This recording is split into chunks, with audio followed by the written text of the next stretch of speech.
everyone. Thank you for tuning into Spaceonomics, Frost & Sullivan's exciting podcast series highlighting key disruptive technologies, innovative business models, promising growth opportunities, and other intriguing developments in the space industry. This is Prachi, research analyst with the Aerospace, Defense and Security team at Frost & Sullivan. In today's episode of Spaceonomics, we are going to cover the topic of the current state of the space insurance market. This year, the space insurance industry has observed two major claims. One was the insurance claim of around $400 million by United Arab Emirates for its imaging satellite, the Falcon Eye 1. The other was for around $180 million by Maxar Technologies for the in-orbit failure of their WorldView 4 satellite. Both these satellites were insured by the reinsurance company Swiss Re, which led to its exit from the market after the claim by UAE due to the launch failure of the Vega rocket. Space insurance rates have significantly reduced from 20% in 2003 to 5% in 2018 due to the increased competition and improved rocket reliability. However, the rates were observed to have flatlined in the first half of 2019 with the possibility of an increase in premiums during the second half.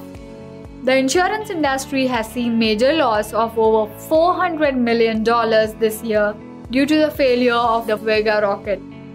The market has witnessed the exits of few major space insurers. Currently, launch service providers and satellite operators are opting for all-risk policy covers. But this doesn't include a liability cover in case of damage to a third-party asset. The main insurance in the market are AIG, AXA, Allianz, and reinsurers like Munich Re.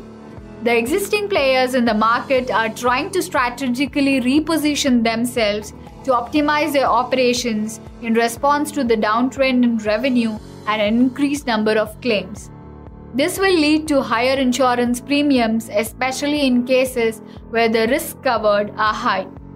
Curious to know, how does this affect new dedicated launch service providers? The rise in insurance cost will drive the satellite operators to opt for cheaper launch services as it will reflect in the launch cost. This scenario indicates a potential challenge for evolving opportunities for new dedicated launch service providers, especially for those who are willing to deliver satellites into orbit at lower prices. This is another indicator that new players such as Rocket Lab with access to launch infrastructure will be able to strengthen their position in the market, with more operators approaching them for dedicated launch services. On that note, I hope you have enjoyed this session. For any queries related to our research and analysis or growth partnership services, reach us at digital@frost.com. Thank you for your time.